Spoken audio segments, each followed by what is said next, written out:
गोपाल राधे कृष्ण गोविंद गोविंद गोपाल राधे कृष्ण गोविंद गोविंद राधे गोविंद गोविंद कृष्ण गोविंद गोविंद राधे गोविंद गोविंद कृष्ण गोविंद गोविंद हे गोपाल राधे कृष्ण गोविंद गोविंद हे गोपाल राधे कृष्ण गोविंद गोविंद।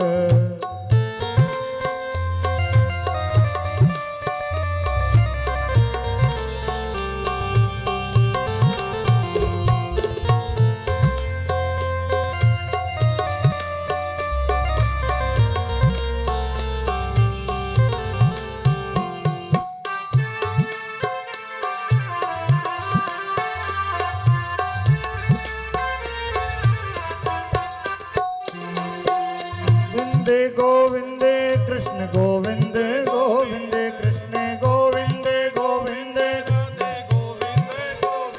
कृष्ण गोविंद गोविंद राधे गोविंद गोविंद कृष्ण ताली से वो देते हुए नंदलाल राधे कृष्ण गोविंद गोविंद नंदलाल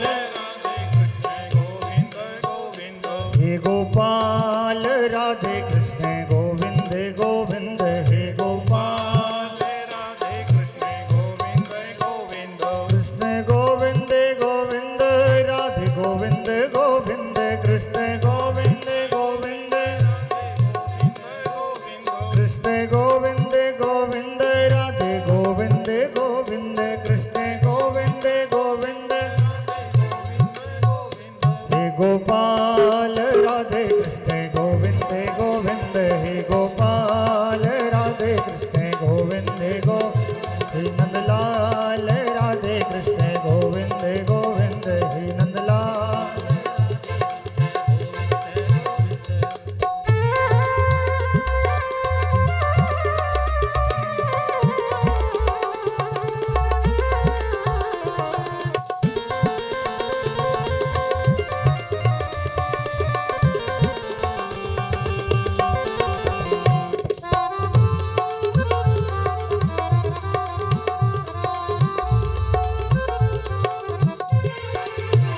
राधे गोविंद गोविंद राधे गोविंद गोविंद राधे गोविंद गोविंद गोविंद राधे गोविंद गोविंद राधे गोविंद गोविंद राधे गोविंद गोविंद राधे गोविंद गोविंद हे नंदलाल राधे कृष्ण गोविंद गोविंद हे नंदलाल राधे कृष्ण गोविंद गोविंद हे गोपाल राधे कृष्ण गोविंद गो हे गोपाल राधे कृष्ण गोविंद गोविंद हे नंदलाल राधे कृष्ण गोविंद गोविंद। बोलिए वाले कृष्ण भगवान की जय हो।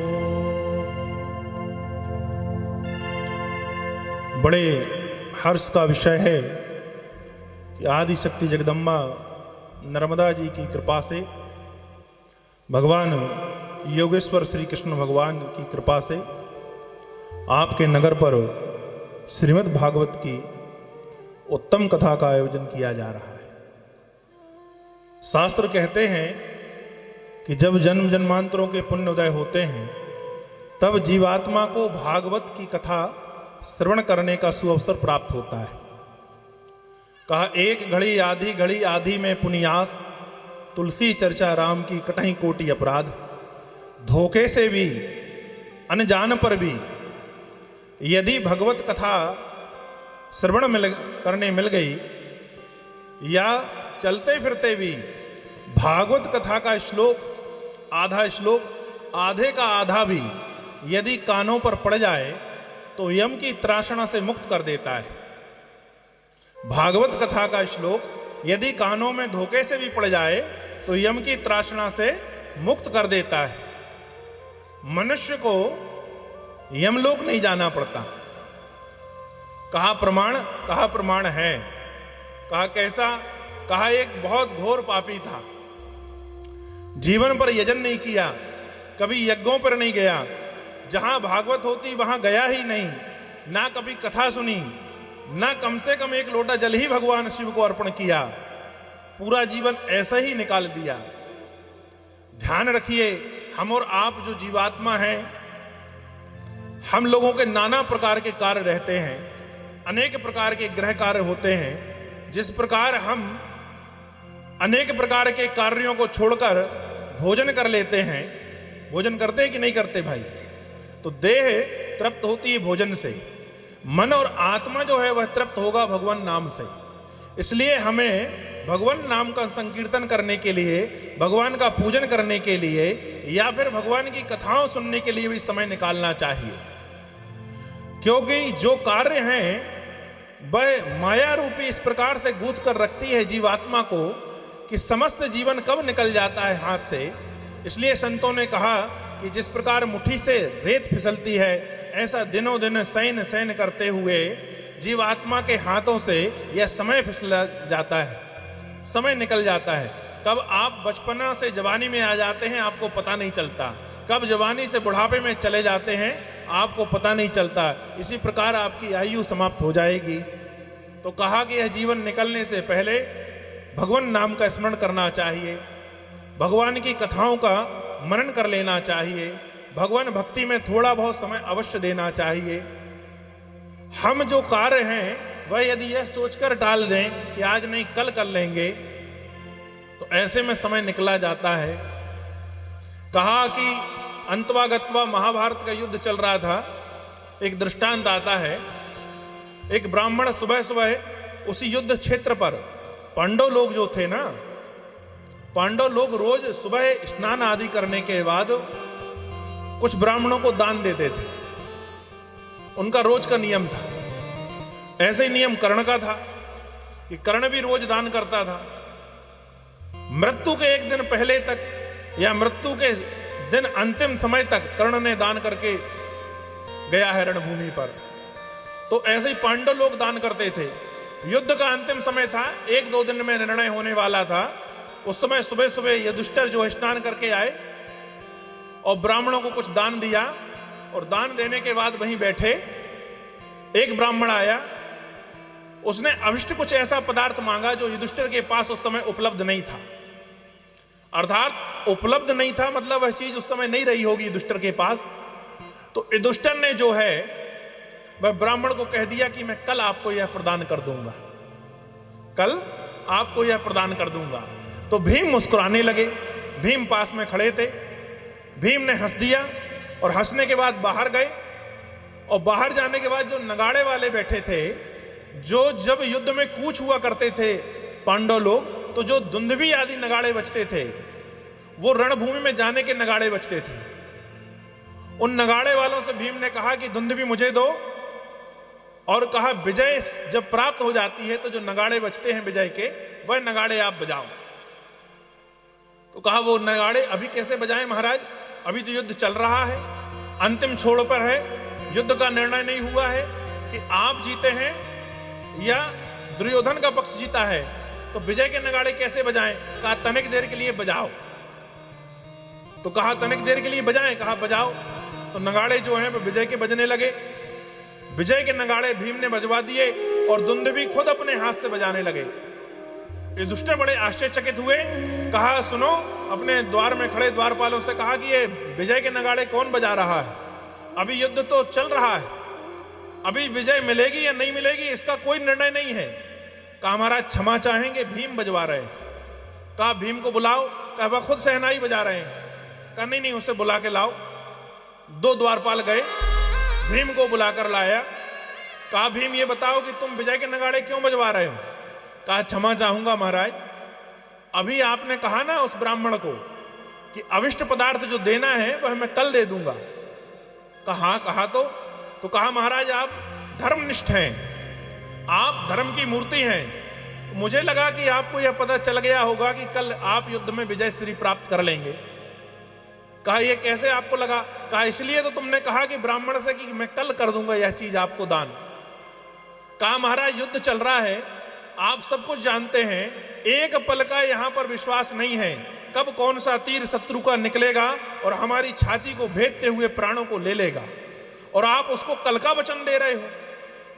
युधिष्ठिर के मन पर गिलानी हुई कि भीम तुम सही कह रहे हो। कहा वो ब्राह्मण देवता को बुलाकर लाओ और इसी समय उन्हें मैं दान करूंगा। युधिष्ठिर को बात समझ में आ गई कि जब भी आपका मन हो पुण्य करने का, यजन करने का, दान करने का, पूजन कर लेने का, भगवान का स्मरण करने का, कथा पढ़ने का, रामायण पढ़ने का, तो तुरंत कर लेना चाहिए। क्योंकि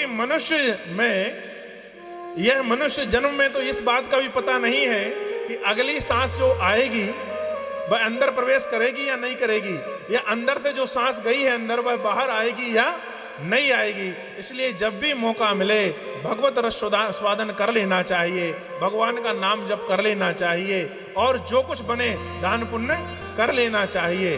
अब वह जो पापी था वह धोखे से भगवान की कथा सुन लेता है। जिसने जीवन भर में कभी भगवान का पूजन नहीं किया, धोखे से किसी नगर पर भागवत हो रही थी, वहां से निकला, वहां ब्राह्मण जी कह रहे थे वसुदेव सुतम देवम कंस चाड़ू मर्दनम, उसके कानों में यह बात पड़ गई, वसुदेव सुतम देवम कंस चाड़ू मर्दनम।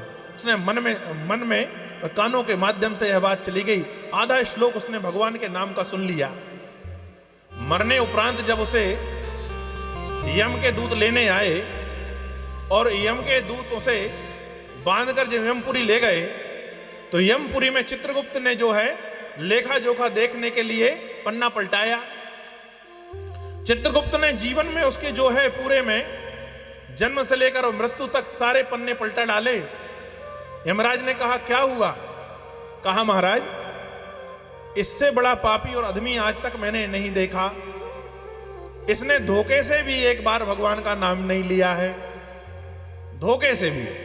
कहा एक बार भी इस व्यक्ति ने जीवन भर में भगवान का नाम नहीं लिया है। इसे कौन सी सजा दी जाए या किस नरक में भेजा जाएगा? वह पापी जो है बंधा हुआ यम की पास पर कहता है। कहा चित्रगुप्त तनिक रुको। कहा क्यों?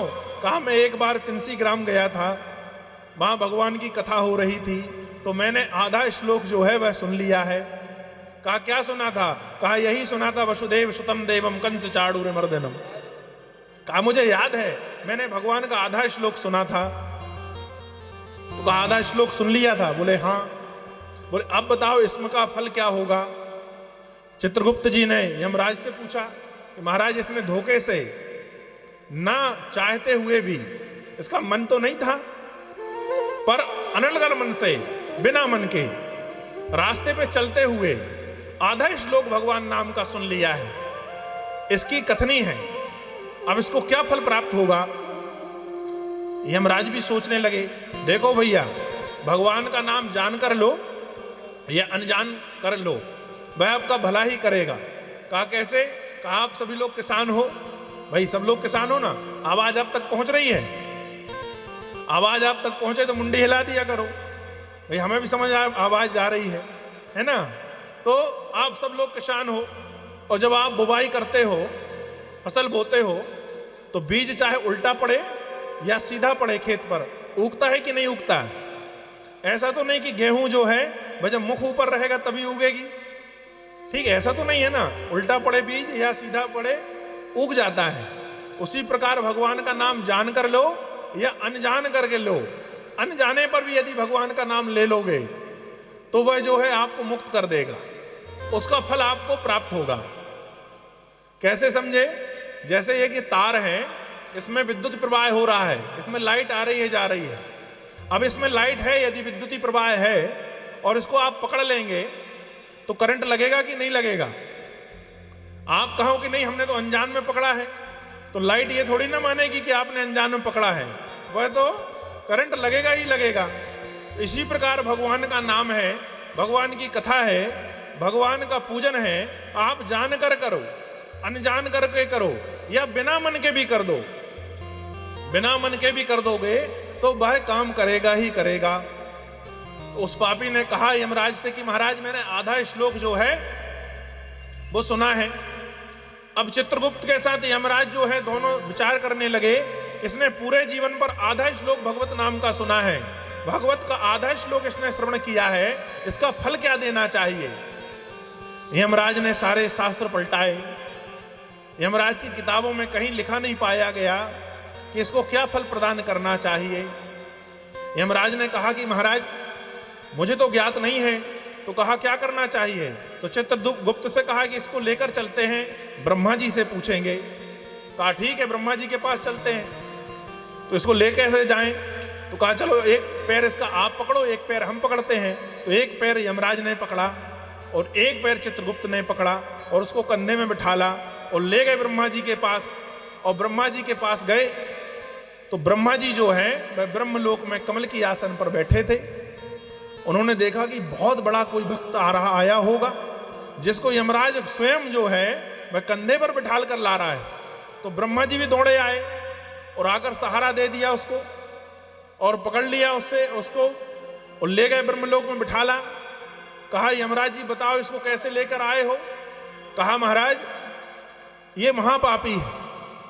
कहा अच्छा। बोले हाँ, पर इसका कहना यह है कि इसने आधा श्लोक भगवत नाम का सुना है, श्रीमद् भागवत का आधा श्लोक इसने सुना है, उसका क्या फल प्रदान करना चाहिए इसे। यह हमारी जो काफी डायरी है उसमें नहीं मिला हमें, इसलिए हम आपके पास इसको ले आए। ब्रह्मा जी ने कहा कि इस बात का ज्ञान तो मुझे भी नहीं है, तो अब क्या करना चाहिए। तो कहा इसको शिव जी के पास ले चलते हैं। तो कहा ठीक है। तो अब शिव जी के पास ले गए तीनों। अब जब तीनों उसे पकड़कर ले जा रहे हैं कंधे में बिठालकर, शिव जी ने कैलाश पर्वत से देखा कि बताओ कोई भगवान का बहुत बड़ा भक्त होगा जिसको ब्रह्मा जी, यमराज और चित्रगुप्त तीन लोग पकड़कर ला रहे हैं। तो शिव जी ने त्रिशूल नीचे रखा और दौड़कर जाकर हम खुद सहारा देंगे, ऐसा मन में विचार करके और एक पैर तरफ जिस तरफ चित्रगुप्त लगे थे उस तरफ लग जाते हैं। अब ले जाके उसको बिठाला कैलाश पर। कैलाश पर बिठालने के बाद में जो है वह शिव जी ने ब्रह्मा जी से पूछा कि प्रभु ब्रह्मा, आपका आगमन कैलाश में कैसे हुआ है और यह कौन है जिसे आप लेकर आए हैं। ब्रह्मा जी ने कहा महाराज ये महापापी है, इसने जीवन भर जो है किसी प्रकार का कोई पुण्य नहीं किया है। पर यमराज कह रहे हैं कि इसने एक बार आधा श्लोक श्रीमद् भागवत का सुना था, उसका फल क्या होगा। कहा यह मुझे भी ज्ञान नहीं है। तो कहा कहां ले चलें। कहा अब इसको एक काम करो, खटिया में बिठा लो, हम चारों एक एक खुरा पकड़ते हैं और स्वयं जो है नारायण के पास ले चलते हैं। जब नारायण के पास ले गए और खटिया से उतारे, वह जीवात्मा खड़ा हुआ। नारायण से ब्रह्मा जी ने हाथ जोड़कर पूछा कि महाराज इसने श्रीमद् भागवत का आधा श्लोक जो है वह सुना है, इसे क्या गति देनी चाहिए, क्या गति होगी इसकी यह बताइए। तो नारायण मुस्कुराने लगे और भगवान नारायण कुछ कह पाते इससे पहले वह जीवात्मा जो महापापी था वह बोला कि प्रभु ये बताओ कि आधा श्लोक मैंने सुना था, वह भी अनजान में सुना था, ठीक है धोखे से सुन लिया था, उसकी जो भी गति होगी वह तो बाद में होगी, लेकिन अहोभाग्य मेरे कि मुझे चित्रगुप्त से लेकर यमराज से लेकर ब्रह्मा से लेकर शिव जी की गोदी में बैठने का सुअवसर प्राप्त हुआ। चारों देवता जो है मुझे लेकर यहां तक आए, इससे बड़ा भाग्य और क्या हो सकेगा। नारायण ने मुस्कुराते हुए ब्रह्मा को कहा कि देखो ये जीवात्मा है, इसलिए मैंने व्यवस्था बनाई है यमराज कि जब जीवात्मा खत्म होता है और यमराज के यहां पर आता है तो वो सिर्फ अंगुष्ठ मात्र शरीर है, शरीर उसका सिर्फ एक अंगूठे का होता है। कहा एक अंगूठे का आदमी तुम चारों को ज्ञान दे रहा है, यदि मान लो 5 फुट का आ जाए फिर क्या करेगा। फिर तो यमराज जी तुम्हारी गद्दी ही छिन जाएगी। और रही इसकी गति की बात, तो जिसको साक्षात ब्रह्मा ने शिव ने हाथ लगा दिया हो उसे पापी कहना ही उचित नहीं होगा। कहा यह तो मुक्त हो गया, इसको गवाह गति प्राप्त होगी जो योगियों को प्राप्त होती है, जो योगियों को प्राप्त होती है वो गति प्राप्त होगी। तो कहने का तात्पर्य यह है कि ये ऐसा ग्रंथ है श्रीमद् भागवत जो है कि यह भगवान के लोक जाने का सबसे सुलभ और सुंदर साधन है। भगवान की कथाओं का मनन करते हुए, भगवान का संकीर्तन करते हुए जो है वह आप जो है कम लागत पर है, अधिक प्राप्त करने वाला साधन है। भगवान का नाम लीजिए, भगवान के नाम पर कोई पैसा नहीं लगता, भगवान की कथा सुनने में कोई धन खर्च नहीं होता, इनका मनन करते रहिए। जो योगी लोग होते हैं वह धीरे धीरे भगवान के नामों का ही मनन करते हुए भजनानंदी हो जाते हैं। और दो ही साधन हैं भाई, एक है संकीर्तन, भगवान के नाम का कीर्तन करना, और दूसरा जो है वह प्रवचन सुनना। ठीक है, प्रवचन को दूसरे शब्दों में कह सकते हैं सत्संग करना। तो संकीर्तन करना और सत्संग करना, ये दोनों साधन हैं। अच्छा, आप लोगों से यदि पूछ लिया जाए कि सत्संग बड़ा है या कीर्तन बड़ा है, आप लोग किसे बड़ा कहेंगे? भाई यदि एक प्रश्न कर दिया जाए कि कीर्तन करना बड़ा है या सत्संग करना बड़ा है, तो कौन बड़ा होगा? तो कहा कि जैसे आप हैं, आपसे यह कह दिया जाए कि आपकी एक आंख ये वाली ज्यादा प्रिय है या ये वाली ज्यादा प्रिय है, तो आप क्या कहेंगे? दोनों आंखें प्रिय है ना भाई। आपसे कह दिया जाए ये आंख प्रिय है या ये आंख प्रिय है, तो आप नहीं कहेंगे, आप कहेंगे दोनों आंख प्रिय हैं। इसीलिए जो है, जो सत्संग करता है वही भजन करने लायक होता है। सत्संग जो है वह भजन में रुचि जगाता है, भगवान के नाम के प्रति प्रिय बनेंगे आप, भगवान का नाम प्रिय लगने लगेगा। यह सत्संग का फल है। और जो सत्संग करता है वही प्रवचन सुनता है, और प्रवचन से ही भजन में मति जाएगी। और जब भगवान का आप भजन करेंगे तो प्रवचन की ओर मति जाएगी। इस प्रकार आपको सत्संग भी करना है और भगवान का नाम का भजन भी करना है। और दूसरी बात यह है कि यह नहीं सोचना चाहिए हमें और आपको कि आज नहीं कल भजन कर लेंगे, कल नहीं परसों कर लेंगे। एक कथा आती है कि एक राजा थे, और वह राजा जो थे राजपाट में जो है अति समय व्यतीत करते थे। धीरे धीरे समय निकला जा रहा था। जो उनकी रानी थी, उन्होंने विचार किया कि राजा किसी प्रकार से कोई पूजन पाठ में ध्यान नहीं देते, इनके तरण तारण के लिए क्या करना चाहिए। तो उनके यहां पर साल भर में एक बार उनके गुरु आया करते थे। तो इस बार जब गुरुजी आए तो रानी ने गुरु सेवा करते हुए प्रश्न किया कि महाराज, राजा जो है राजकाल में लगे रहते हैं, किसी प्रकार से कोई ध्यान देते नहीं, ना कोई पूजन करते, ना यज्ञ कराते, ना कोई विधान हमारे यहाँ होता है। मेरी ऐसी इच्छा है कि कुछ मैं पूजन पाठ वगैरह या भगवान का कोई अनुष्ठान कराना चाहती हूँ, आप मुझे सलाह दें कि क्या कराना चाहिए। तो गुरु ने कहा कि सबसे उत्तम तो यह है कि श्रीमद् भागवत का पारायण हो जाए या श्रीमद् भागवत करा लिया जाए, इससे उत्तम कुछ नहीं होगा। तो कहा अच्छा, कहा हाँ। तो कहा महाराज आप कर दीजिए। कहा ठीक है। गुरुजी ने कहा राजा से पूछ लो। कहा नहीं महाराज वो तो तैयार हो जाएंगे, आप श्रीमद् भागवत कर दीजिए। अब श्रीमद् भागवत की सारी तैयारी हो गई और श्रीमद् भागवत की कथा का जो है पहला दिन था। रानी ने राजा से कहा कि आप जो है वह कथा हो रही है, इसमें जरूर आ जाइए। राजा ने कहा कि ऐसा है प्रिय, इस काम को तुम कर लीजिए, मैं जब वहां से राजपाट के कार्य से निवृत्त हो जाऊंगा तो मैं आकर शामिल हो जाऊंगा। कहा ठीक है। रानी ने बड़े सुंदर ढंग से भगवान की कथा का जो है वह प्रारंभ कराया गुरुजी से। कथा प्रारंभ हुई, पहला दिन जो है व्यतीत हो गया, राजा नहीं पहुंचा। रानी ने दूसरे दिन भी कहा, राजा फिर नहीं पहुंचे। ऐसा समय व्यतीत होते गया और 7 दिन जो है वह निकल गए, राजा जो है वह कथा के टंपाल पर नहीं पहुंचे, कथा के मंच पर नहीं पहुंचे। अब धीरे धीरे शयन हुआ, 7वां दिन समाप्त हुए।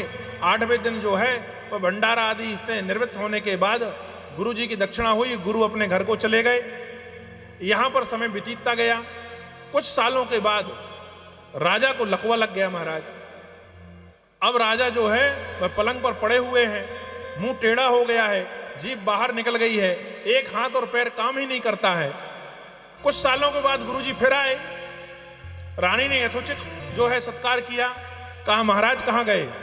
कहा महाराज तो कमरे में सोए हुए हैं। बोले क्यों, क्या हुआ? कहा लकवा लग गया है। कहा अच्छा। कहा हम देखना चाहते हैं। बोले चलिए देख लीजिए। कहा अब राजपाट का काम कौन संभालता है? कहा अब युवराज संभालते हैं। अब गुरु गए राजा के पास, राजा के पास गए, राजा ने वैसे ही जो है, जो हाथ उठता नहीं है उसे जबरदस्ती दूसरे हाथ पर रखा और टेढ़े मुंह से जो है प्रणाम किया। लड़खड़ाती हुई वाणी से कहा कि गुरुदेव कुछ ऐसा उपाय कर दीजिए कि यह देह जो है वह छूट जाए, अब सहा नहीं जाता। और अब ऐसे भगवान से प्रार्थना करिए कि इस देह से जो है वह जीवात्मा निकल जाए। कहा बड़ी पीड़ा होती है। तो गुरु ने मुस्कुराते हुए कहा कि राजन ऐसा है, भगवान तुम्हारे बाप का नौकर नहीं है। समझ गए? कहा भगवान तुम्हारे बाप का नौकर नहीं है। 7 दिन तुम्हारे यहाँ कथा हुई तो मैं एक दिन जो है वह आने का समय नहीं रहा। अब भगवान को जब समय होगा जब आएगा उठाने, ठीक है। जब तुम्हारे पास भगवान के पास जाने का समय नहीं है तो भगवान को कैसा समय? अब कहा ये भुगतमान जो है आप भोग रहे हो, ये आप भोगो, क्योंकि तुमने जब अच्छे थे, स्वस्थ थे, तब तो प्रभु का नाम लिया नहीं, तब तो कुछ दान किया नहीं, यजन किया नहीं, यज्ञों में शामिल हुए नहीं, गौ सेवा की नहीं, ब्राह्मण संतों का सत्कार किया नहीं। यहां तक कि मैं तेरा गुरु हूं, मैं हर साल तेरे यहां आता हूं, तूने एक दिन मेरे पास आकर मुलाकात नहीं की। अब यह सोच कि परमात्मा तो सारा वैकुंठ अधिपति है, तू तो एक राज्य का राजा है, वो तो ब्रह्मांडों का राजा है, वो कितना व्यस्त होगा। जब उसके पास समय होगा तब वह आएगा।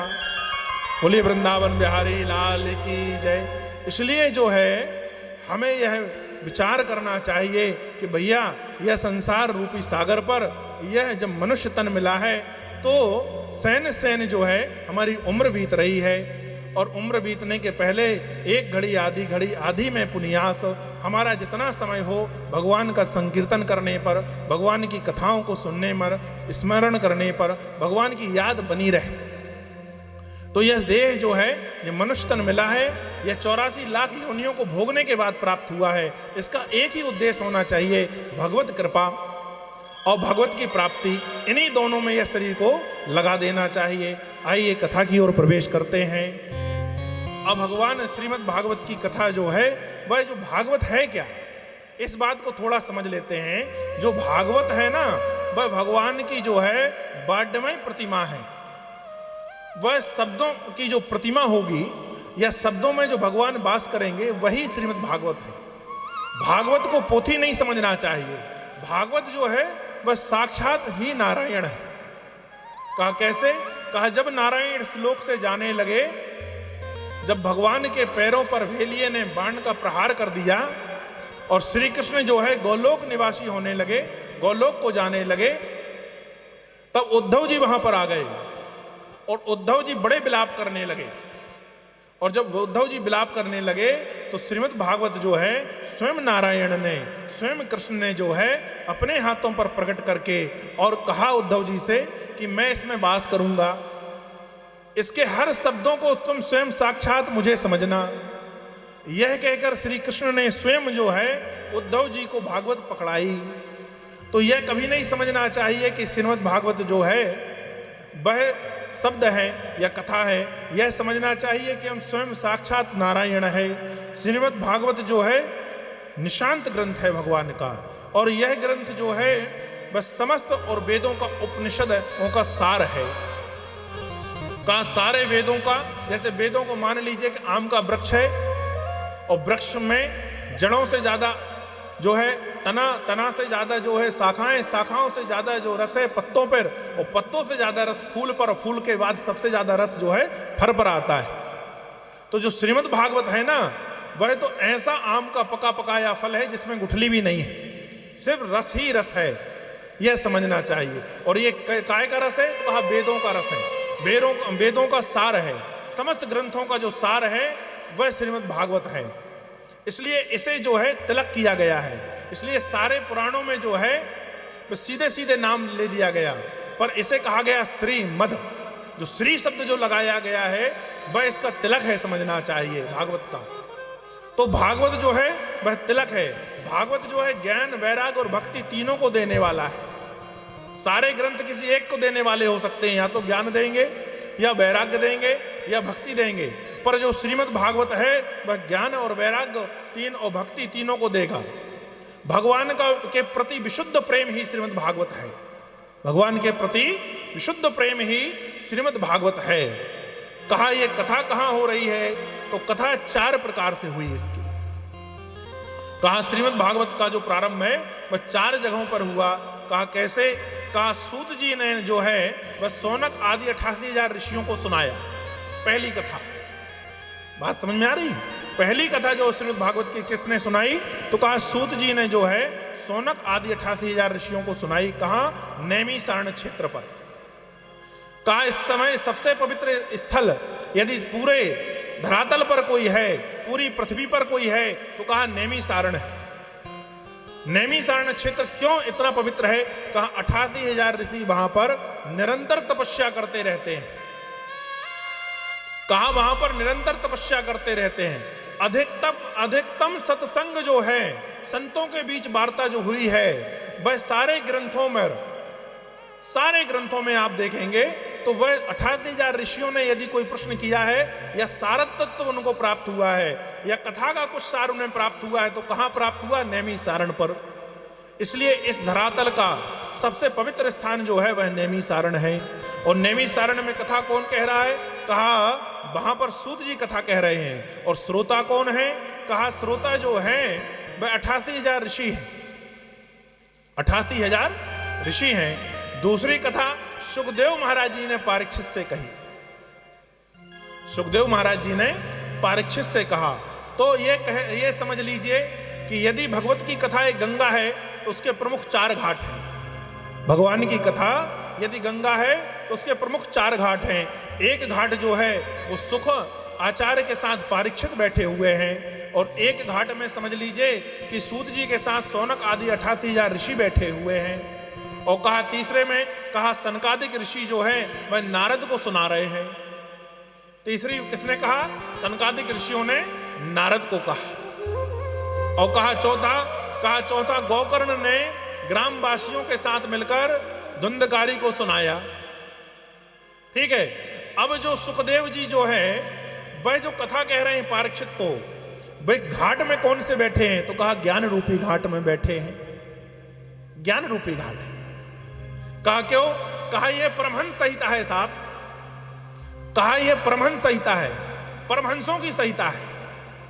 जो परमहंस गति को प्राप्त हो जाए वह भागवत का जो है मनन और चिंतन कर सकता है। तो दोनों परमहंस हैं। कहा परीक्षित भी परमहंस है और जो है वो सुखाचार्य भी परमहंस है। बोले कैसे परमहंस है? कहा माया जिसे वो ग्रास नहीं सकती, माया जिसे ग्रास नहीं सकती वह परमहंस है। जो माया के पर्दे को पहचानता है, जीवात्मा और परमात्मा के अंतर को पहचानता है, वह परमहंस होता है। तो कहा सुखाचार्य कैसे परमहंस है? कहा जन्म लेने से पहले भगवान गर्भ में गए थे और गर्भ में सुखाचार्य ने, सुखदेव महाराज ने भगवान का दर्शन किया है। कहा 12 वर्ष तक जब गर्भ से नहीं निकले तो स्वयं परमात्मा को गर्भ में जाना पड़ा और जाकर बोले सुखाचार्य से कि आप बाहर आइए। तो कहा मैं बाहर गर्भ से नहीं आऊंगा। प्रभु ने कहा क्यों नहीं आओगे? नारायण ने कहा सुखाचार्य से कि गर्भ से बाहर क्यों नहीं आओगे? कहा मैं बाहर आऊंगा तो मुझे माया ग्रस लेगी और आपकी माया जो है बड़ी कठिन है। कहा अच्छा? बोले अच्छे को नाच नचा देती है। नारद जैसे संत जो है माया के चक्कर से नहीं बच पाए, तो कहा मैं कैसे बच सकता हूं प्रभु? तो नारायण ने वचन दिया कि हे सुखदेव तुम गर्भ से बाहर आ जाओ, तुम्हारी जननी को बड़ा कष्ट हो रहा है, तुम्हारी माता बड़े कष्ट में है। कहा 9 महीने गर्भ में रहने के बाद माता अति कष्ट में रहती है, तो ये समझो जिसका बालक 12 साल तक गर्भ में रहे उसे कितना कष्ट होगा। मैं तुम्हें वचन देता हूं कि तुम्हें मेरी माया नहीं ग्रासेगी।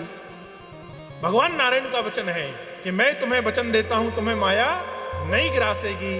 कहा तुम बाहर आ जाओ। तो कहा कि गर्भ पर ही दर्शन कर लिया था सुखाचार्य ने भगवान का, और सुखदेव महाराज जी ने जो है वह वचन लिया था नारायण से कि आपकी माया मुझे नहीं ग्रसेगी। कहा ठीक है। तब सुखाचार्य प्रकट हुए थे या पैदा हुए थे। तो सुखाचार्य परमहंस इसलिए हुए कि माया से दूर रहने वाले, और गर्भ पर ही दर्शन कर लिया। कहा ठीक है महाराज। कहा दूसरा जो सुन रहा है सुखाचार्य से वह परीक्षित है, और परीक्षित की कथा आगे आएगी भागवत में, कल का प्रसंग रहेगा जब आप समझेंगे कि परीक्षित का एक नाम विष्णु रात है। भगवान नारायण ने परीक्षित को तो गर्भ पर ही जाकर रक्षा की और गर्भ पर ही जाकर दर्शन दिए। तो दोनों लोग जो है, वक्ता भी और श्रोता भी, दोनों परमहंस हैं। दोनों परमहंस है ना कि नहीं भाई? दोनों को नारायण ने गर्भ पर जाकर दर्शन दिया, और गर्भ पर दर्शन जब परमात्मा के हो जाएं, उन्हें माया क्या ग्रस सकती है? तो माया से दोनों परे हैं, दोनों परमहंस हैं। इसलिए उन दोनों के बीच पर परमहंस संहिता का संवाद हो रहा है। इसलिए भागवत का एक नाम परमहंस संहिता भी है। बोलिए वृंदावन बिहारी लाल की। तो इन दोनों, जब परमहंसों के बीच चर्चा होगी तो चर्चा ज्ञान रूपी होगी। इसलिए ये ज्ञान रूपी घाट में बैठे हुए हैं। ये जो है वह ज्ञान रूपी घाट पर बैठे हैं। भागवत यदि गंगा है तो उसके ज्ञान रूपी घाट पर कौन बैठा है? तो कहा सुखदेव जी और परीक्षित बैठे हैं। कहा बिल्कुल। फिर दूसरा घाट है भक्ति का। कहा निरंतर भगवान का स्मरण करने वाला संत, जो भजमन नारायण श्रवण नारायण ही गाते हुए वीणा से जो है वह निरंतर जो है गति में गतिमान रहता है, ऐसा संत नारद श्रोता है।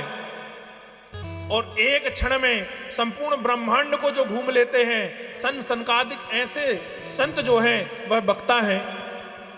और भगवान का स्मरण जो है सदा निरंतर श्रोता भी करता है, और भगवान का स्मरण और भगवान के भजन या भगवान का संकीर्तन वक्ता भी करता है। तो श्रोता कौन हुए? नारद जी। और वक्ता कौन हुए? कहा जो वक्ता है सनकादिक हैं। तो कहा सनकादिक और नारद जो है वह किस घाट में बैठे हैं? कहा भक्ति रूपी घाट पर बैठे हैं। कहा ज्ञान रूपी घाट पर कौन बैठा है?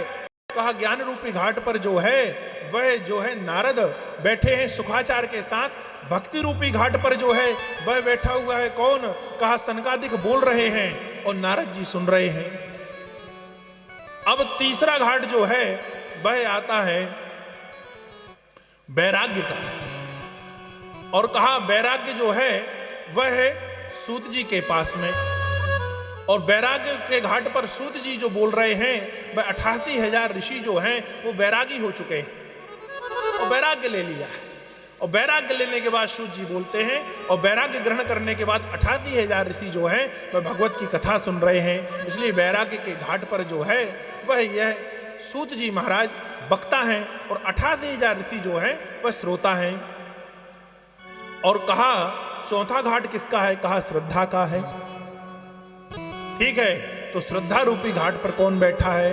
कहा श्रद्धा रूपी घाट पर जो है वह गौकर्ण कथा कह रहे हैं, और बड़ी श्रद्धा लेकर जो है धुंधकारी बैठा है और ग्रामवासी बैठे हैं। तो भगवान की कथा 4 जगह चल रही है, चारों के घाट हैं, चारों के वक्ता अलग हैं, चारों के श्रोता अलग हैं। समझ में आ रही है भैया?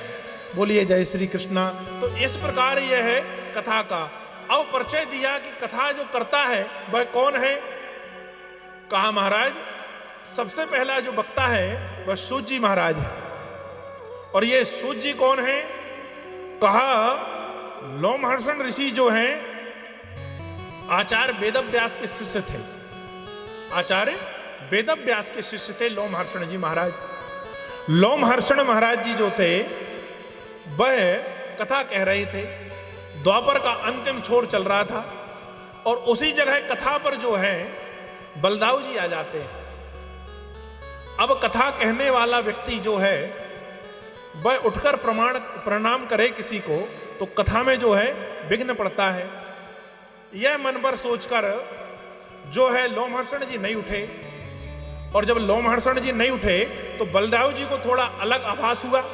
बलदाऊ जी को लगा कि मैं यहां पर कथा में आया हूं और मुझे देखकर लोमहर्षण को अहम आ गया है, इसलिए अहम के वशीभूत होकर लोमहर्षण खड़ा नहीं हुआ। तो लोमहर्षण का नाम ही जो है वह सूत जी था। तो लोमहर्षण जी जब खड़े नहीं हुए सूत जी महाराज, तो बलदाऊ जी को क्रोध आया और उन्होंने एक कुश उठाया और कुश को अभिमंत्रित करके छोड़ दिया। कुश को जब अभिमंत्रित करके छोड़ देते हैं तो लोमहर्षण जो जिनका उपाधि सूत जी महाराज है उनकी मृत्यु प्राप्त हो गई, वह मर गए। अब जैसे ही उनको मरा हुआ देखकर सारे 88,000 ऋषि जो है खड़े हो जाते हैं महाराज, और खड़े होकर बलदाऊ जी से प्रार्थना करते हैं कि बलदाऊ जी बात ऐसी है कि इन्हों अहम मस नहीं खड़े हुए थे, या इनको तनिक भी मन में अभिमान नहीं था कि मैं कथा वाचक हूं या कथा बोल रहा हूं, या तो इसलिए खड़े नहीं हुए थे कि कथा में विघ्न ना हो जाए। आपने तनिक गलत समझ लिया। अब बलदाऊ जी को भी जो है इस बात का आभास हुआ, तो कहा अब क्या किया जाए। तो कहा अब आप बताइए। तो कहा जितने इनके गुण धर्म थे ना, आत्मो वही जाए तो पुत्र, आत्मा से ही पुत्र पैदा होता है, इसलिए पिता के गुण जो है वह पुत्र में आते हैं। तो कहा कि मैं ये कर सकता हूं कि जो सूत जी के सारे गुण थे, जितना ज्ञान था, उसको उसके पुत्र पर जो है स्थापित कर देता हूं। तो जो है लोमहर्षण के जितने गुण धर्म थे, या लोमहर्षण जी जितना जानते थे, जो जानकारी थी, बलदाऊ जी ने अपने तब्बल के कारण उनके पुत्र उच्चश्रवा के ऊपर रख दिया। तो जितना जानते थे जो है सूत जी महाराज, उतना उच्चश्रवा उनका पुत्र जानने लगा। और अब सूत जी जो है उनके पुत्र उच्चश्रवा कहलाने लगे। और वह उच्चश्रवा सूत जी महाराज ही जो है वह कथा कह रहे हैं। और कथा कहाँ कह रहे हैं? नैमिषारण्य क्षेत्र पर। और सुन कौन रहा है? 88,000 ऋषि सुन रहे हैं। तो एक दिन जो है बस सूत जी महाराज जो है सुबह सुबह स्नान आदि करने के बाद, भगवान का पूजन करने के बाद पर जहां पर 88,000 ऋषि थे वहां पहुंचे। तो सारे ऋषि जो है खड़े हो गए। और खड़े होने के बाद पर जो है वह प्रार्थना करने लगे। प्रार्थना क्या की? कहा महाराज कलिकाल का प्रादुर्भाव हो चुका है, कलयुग आ चुका है। इस कलयुग पर मनुष्यों की आयु क्या है? अल्प रहेगी, कम आयु का मनुष्य होगा। नाना प्रकार के कार्य, नाना प्रकार के जी जंजाल, गृह कार्य जो हैं वह नाना प्रकार के होते हैं। अनेक प्रकार से माया उसको पकड़े रहेगी। इस माया के वशीभूत होकर कम समय पर भगवत प्राप्ति कैसे हो, या कम समय पर पापात्मा जो है वह ईश्वर को कैसे प्राप्त कर ले, यह हम जानना चाहते हैं। तो यह जो है हम जानना चाहते हैं, इसके लिए आप उद्यत होइए और हमें कुछ सत्संग के माध्यम से ज्ञान दीजिए। यह जो है, और कहा भी गया है कि भाई जो ज्ञान है वह संतों के संगत से ही प्राप्त होता है। समझे? संतों के संगत से ही ज्ञान प्राप्त होता है। संतन के संग लाग रे तेरी अच्छी बनेगी, संतन के संग लाग रे तेरी अच्छी बनेगी। संतन के संग लाग रे तेरी अच्छी बनेगी तेरी किस्मत सजेगी, अच्छी बनेगी तेरी किस्मत सजेगी। खुल जाएंगे भाग रे, खुल जाएंगे भाग रे तेरी अच्छी बनेगी। संतन के संग लाग रे तेरी अच्छी बनेगी।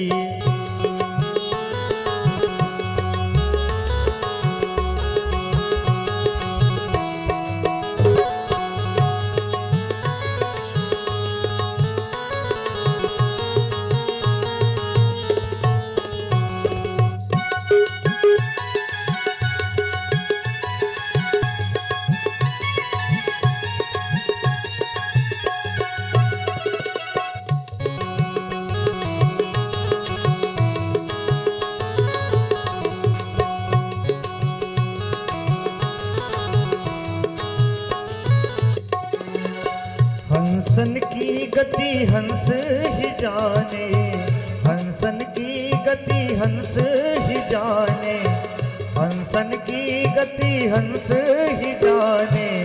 क्या जाने, क्या जाने कोई कागरे, क्या जाने कोई कागरे तेरी अच्छी बनेगी। संतन के संग लाग रे तेरी अच्छी बनेगी। संतन के संग लाग रे तेरी अच्छी बने।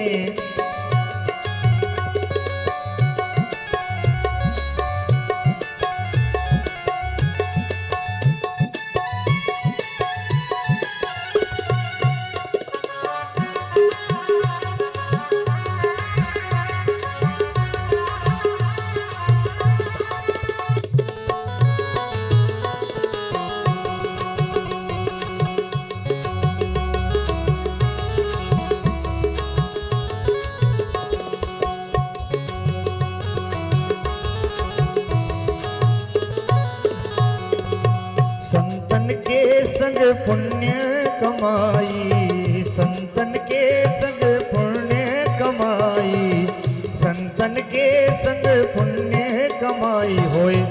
होए तेरो बड़ो भाग रे, होए तेरो बड़ो भाग रे, तेरी अच्छी बनेगी संतन के संग लाग रे, तेरी अच्छी बनेगी संतन के संग लाग रे, तेरी अच्छी बनेगी।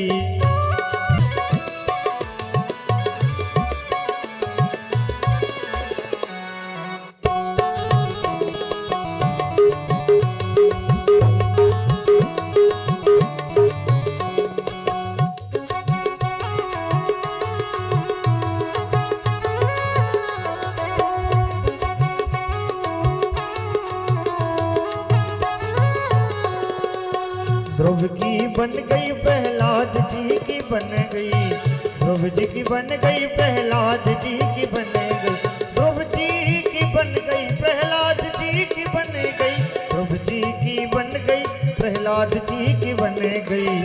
हरि सुमिरन हरि सुमिरन हरि सुमिरन बैराग्य रे, तेरी अच्छी बनेगी संतन के संग लाग रे, तेरी अच्छी बनेगी, अच्छी बनेगी तेरी बिगड़ी बनेगी अच्छी भाग रे, खुल जाएंगे भाग रे, तेरी अच्छी बनेगी संतन के संग लाग रे, तेरी अच्छी बनेगी संतन के संग लाग रे, तेरी अच्छी बनेगी संतन के संग लाग रे,